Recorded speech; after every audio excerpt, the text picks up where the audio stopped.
Film dimulai dengan menunjukkan suasana di pasar ikan segar, di mana kita diperlihatkan dengan dua pria yang bernama Kang Dong Seol yang diperankan oleh paman saya yaitu Mat Dong Seok. Dan kita diperlihatkan juga dengan sahabatnya yang bernama Konsik, sedang membongkar kotak ikan segar. Mereka berdua bekerja sebagai pemasok ikan segar dan terlihat mengantarkan pesanan ke beberapa pedagang ikan di pasar.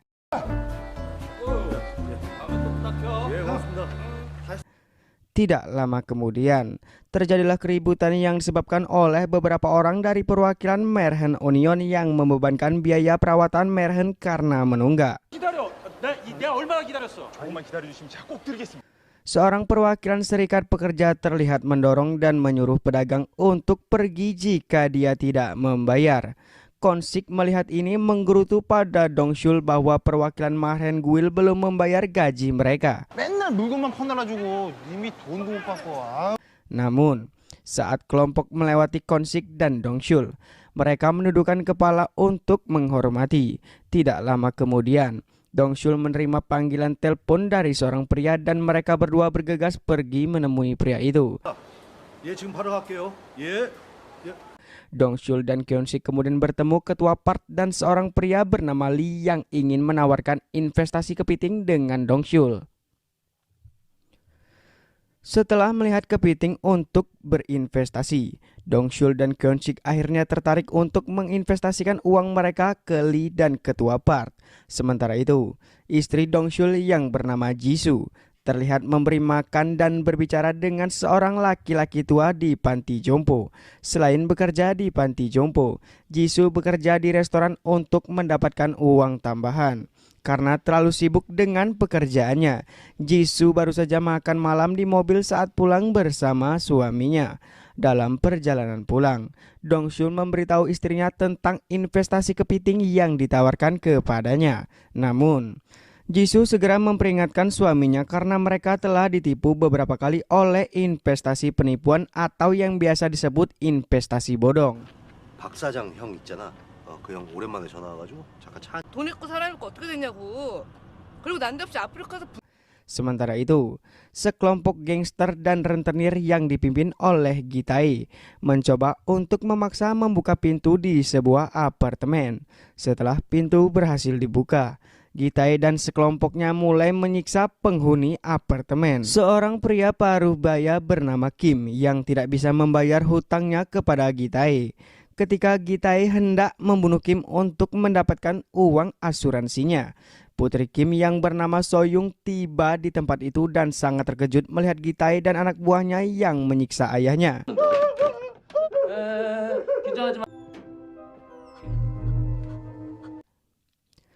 Gitai tertarik pada Soyung, segera menangkapnya sebagai tebusan hutang. Setelah itu, Gitai dan anak buahnya pergi dan membawa Soyung bersama mereka. Di tengah perjalanan, mobil Gitai tidak sengaja menabrak mobil Dongsul dari belakang. Dongsul turun untuk memeriksa kondisi mobilnya. Gitai ada di kursi belakang, mencoba menyembunyikan gadis yang diculiknya. Dongsul kemudian pergi ke mobil Gitai dan mengajak sopirnya yang bernama Dosik untuk turun dan mengajukan laporan kecelakaan lalu lintas di kantor polisi. Namun, sopir itu menolak dan malah memberinya kartu nama lalu melemparkan sejumlah uang ke Dongsul karena mengabaikan permohonan perdamaiannya. Melihat kejadian itu, Jisoo turun dari mobil dan marah karena tidak bisa menerima suaminya diperlakukan seperti itu. 저기요, 내려보세요. 나 보시라고요. Dari kursi penumpang, Gitai terpikat oleh kecantikan Jisoo.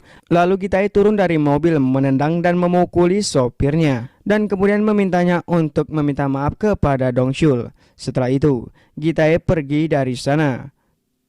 Keesokan harinya, Dongsul pergi ke kantor serikat pedagang untuk meminta upah yang belum dibayar.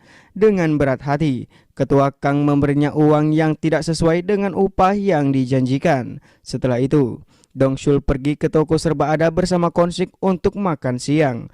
Konsik tampaknya mengeluh tentang masalah keuangan dan investasi kepiting yang ternyata tidak menguntungkan. Pada saat yang sama, Dong Shul menerima panggilan telepon dari ketua PART yang memberitahukan bahwa kapal pembawa kepiting ditahan oleh pihak berwenang Tiongkok karena kapal itu melewati wilayah Tiongkok secara ilegal. Mendengar kabar tersebut, Dong Shul dan Kyung Sik semakin pusing dengan masalah keuangan mereka. Di kantor pengacara, Jisoo sedang berdiskusi dengan seorang pengacara untuk membahas masalah menyewa apartemen tempat dia tinggal. Pengacara itu memberikan saran untuk bercerai dengan suaminya. Sementara itu, tanpa sepengetahuan Jisoo, anak buah Gitae mengikutinya di seberang jalan dari kantor pengacara di malam hari. Ketika Jisoo dan Kyung Sul bertemu di sebuah restoran untuk makan malam, dia membagikan hasil percakapannya dengan pengacara. Jisoo menyebutkan tentang perceraian, tetapi Dong Shul menolak untuk membicarakannya. Dia bilang dia telah melakukan investasi kepiting raja yang nilainya mengejutkannya dan kemudian menegur suaminya. Ketika Dong Shul meninggalkan restoran sejenak untuk menyiapkan kue ulang tahun kejutan untuk istrinya, Jisoo kembali ke rumah dengan taksi. Sesampainya di apartemen, Jisoo merasa bersalah dan mengirim pesan kepada suaminya untuk segera pulang. Setelah mendapatkan pesan dari istrinya, Dong Shul yang masih berada di restoran sangat gembira dan bergegas pulang. Saat hujan deras di tengah perjalanan, mobil Dong Shul harus berhenti karena sedang menunggu seseorang bernama Lim Gi-yu yang sedang memindahkan beberapa barang ke mobil lain. Lim Gi-yu ternyata adalah anak buah Gitae yang sengaja memperlambat perjalanan pulang Dong Shul. Sementara itu, kaki tangan Gitae lainnya telah menyusup ke apartemen Jisoo dan menculiknya. Sesampainya di apartemen, Dong Shul menemukan kamarnya berantakan dan tidak dapat menemukan istrinya dimanapun. Jadi dia pergi mencari istrinya. Keesokan harinya, Dong Shul melaporkan kejadian itu ke kantor polisi, di mana dia kemudian ditunjukkan oleh rekaman CCTV gedung di apartemen. Anehnya, sebelum insiden penculikan terjadi, seseorang dengan sengaja merusak kamera CCTV di sekitar wilayahnya. Saat keluar dari kantor polisi, Dong Shul ditemani oleh Kwon Sik mendapatkan telepon dari Gitae yang mengatakan bahwa dia akan membunuh Jisoo jika Dong Shul pergi ke kantor polisi lagi. Gitae memperingatkan bahwa dia meninggalkan kartu nama di lemari es Dong Shul dan meminta Dong Shul untuk datang menemuinya. Setelah mendengar semua itu, Dong Shul berlari ke apartemennya diikuti oleh Kwon Sik. Setelah itu, Dong Shul memasuki restoran untuk menemui Gitae sementara Kwon Sik menunggunya di mobil. Setelah menunggu lama, dia mendapat telepon dari Gitae yang secara terbuka meminta Dong Shul untuk menjual istrinya kepadanya dengan imbalan uang di tas di depannya. Kecewa, Dong Shul dan Kwon Sik membawa uang itu ke kantor polisi dan melaporkan Gitae. Setelah polisi menyelidiki, mereka berasumsi bahwa apa yang terjadi pada Jisoo adalah kasus perdagangan manusia. Keesokan harinya, Dong Shul pantang menyerah kembali ke kantor polisi untuk menanyakan perkembangan kasus istrinya. Namun, polisi hanya menanggapinya dengan santai karena tidak ada petunjuk dari kasus yang menimpa istrinya. Di kantor polisi, Dong Shul melihat beberapa poster diposting tentang beberapa wanita hilang yang diduga menjadi korban perdagangan manusia. Menyadari bahwa kinerja polisi sangatlah lambat, Dong Shul kemudian berinisiatif untuk melakukan penyelidikannya dan pergi ke kantor perwakilan Serikat Pedagang untuk meminta sisa gaji yang belum dibayar sebagai dana operasional untuk melakukan penyelidikan. Di kantor Serikat Pedagang, Dong Shul diusir oleh Ketua Kang. Jadi Dong Shul yang marah berkelahi dengan beberapa anggota serikat.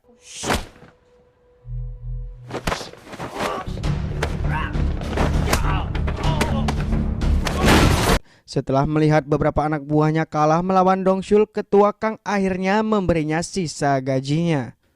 Setelah meninggalkan kantor Marhen Union, Dong Shul dan Kwon Sik bertemu dengan seseorang detektif swasta bernama Bir. Mendengar penjelasan Kwon Sik, Bir berpendapat bahwa kasus istri Dong Shul bukanlah kasus penculikan melainkan perdagangan manusia. Dia mengatakan banyak orang yang datang kepadanya untuk menangani kasus perdagangan manusia. kesal karena dia tidak mendapatkan bantuan apapun. Dongsul bersiap untuk meninggalkan tempat itu. Namun, Kwon-sik meyakinkannya bahwa dia harus memperkerjakan detektif beruang karena dia adalah salah satu detektif terbaik di bidangnya. Setelah Kwon-sik memberinya uang, Bir mulai menjalankan tugasnya dengan memeriksa rekaman kamera CCTV untuk mengetahui identitas pemilik mobil yang diduga membawa tas berisi uang di restoran sebelumnya. Mereka akhirnya mendapatkan informasi bahwa pemilik mobil tersebut adalah seorang pria bernama Choi Man-sik. Mereka kemudian pergi ke rumah Choi Man-sik dan setelah diinterogasi, Choi Man-sik akhirnya mengungkapkan bahwa dia telah menjual nomor SIM mobilnya kepada seorang bandar karena kecanduan judi di tempat bandar tersebut. Setelah itu, mereka pergi ke tempat judi yang dimaksud oleh Man-sik. Di tempat perjudian, Dongsul dan teman-temannya meminta untuk bertemu dengan pemilik tempat perjudian itu karena dia mengajukan beberapa pertanyaan untuk menemukan seseorang. Pemilik kasino mencurigai Dongsul dan dua temannya adalah detektif dan memanggil anak buahnya untuk menyerang mereka. Untungnya, Dongsul berhasil mengalahkan mereka satu persatu.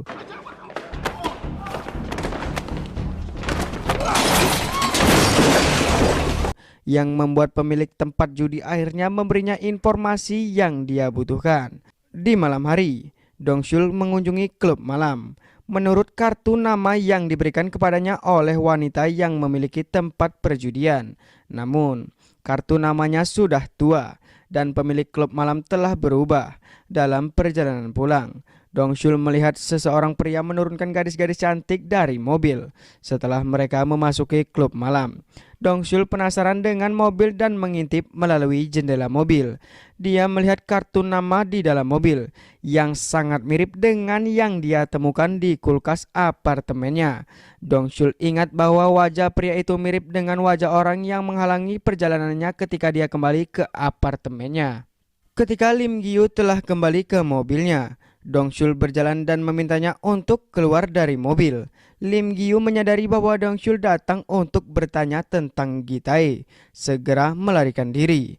Dongsul mencoba menahannya dengan memecahkan kaca jendela, tetapi dia akhirnya berhasil melarikan diri.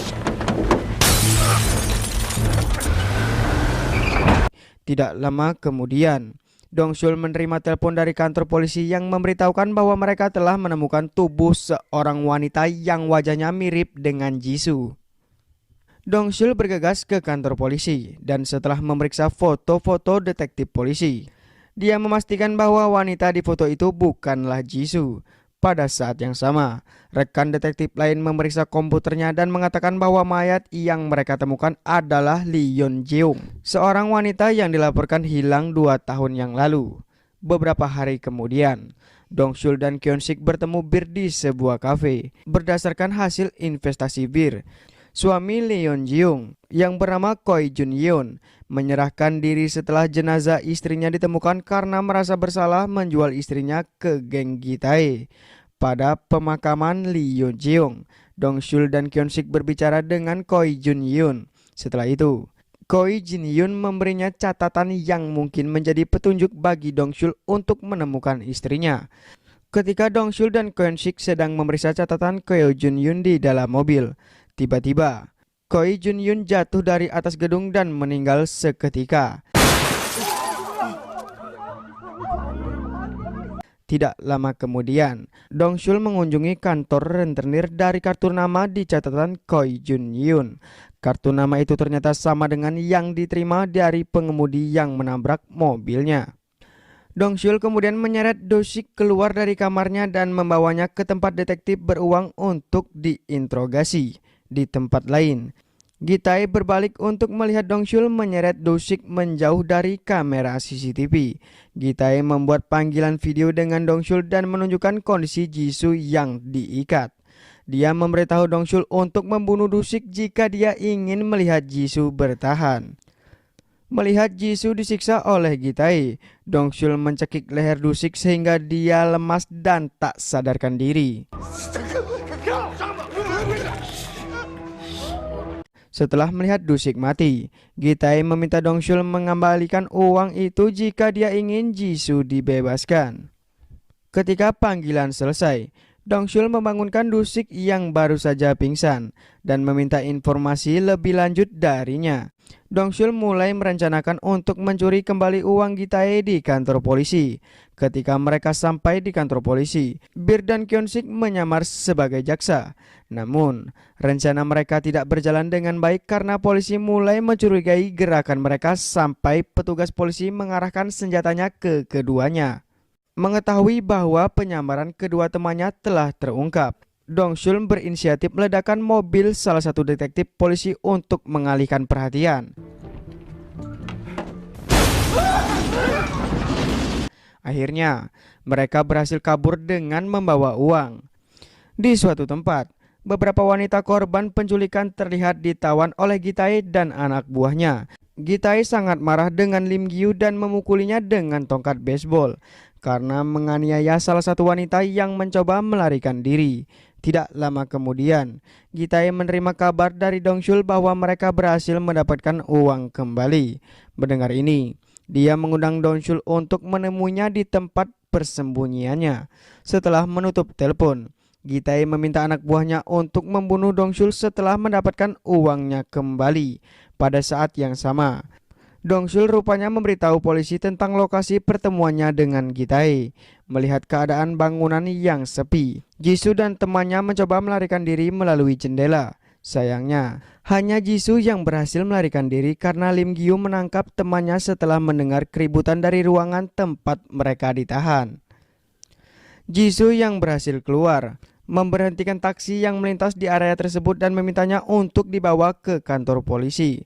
Ketika mereka hampir sampai di kantor polisi, taksi tersebut terjebak macet, jadi Jisoo berinisiatif untuk keluar dan berlari ke kantor polisi.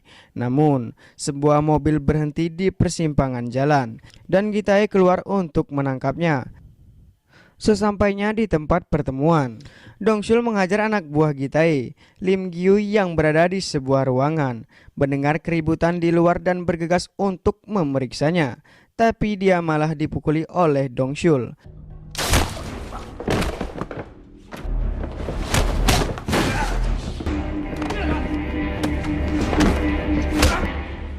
Sementara itu, Bir dan Kyonsik membebaskan para wanita yang diculik, yang akan dipindahkan ke tempat persembunyian lain. Tidak lama kemudian, polisi tiba di tempat kejadian dan menangkap para penculik. Di sisi lain, Dongsul mencari istrinya, yang dia curigai telah melarikan diri setelah melihat jendela teralis yang bengkok. Dalam perjalanan pulang, Dongsul menabrak mobil Gitae yang membawa Jisoo. Gitae menyadari bahwa mobil di depannya adalah Dongsul, meminta pengemudi untuk melaju lebih cepat. Dongsul mengejar mobil Gitae untuk menghentikannya sampai kecelakaan kedua terjadi dan membuat mobil Dongsul menggelinding menuruni bukit. Gitae kemudian mengambil kapak dan menuju ke mobil Dongsul untuk membunuhnya. Ketika Gitae lengah, Dongsul menariknya ke dalam mobil, memukulinya hingga babak belur. Dan kemudian melemparkannya keluar dari mobil. Merasa terdesak, Gitae kemudian berpura-pura meminta maaf dan mengakui kesalahannya. Tapi kemudian, dia tiba-tiba menyerang Dongsul dengan pisau yang bisa ditangkis oleh Dongsul. Dan dia memukuli Gitae sampai pingsan lagi. Dongsul kemudian menuju ke mobil Gitae untuk menyelamatkan istrinya. Tidak lama kemudian, ambulan dan polisi tiba di tempat itu. Kasus penculikan perempuan tersebut kemudian menjadi handle berita di semua stasiun televisi nasional dan menjadi perbincangan di mana-mana.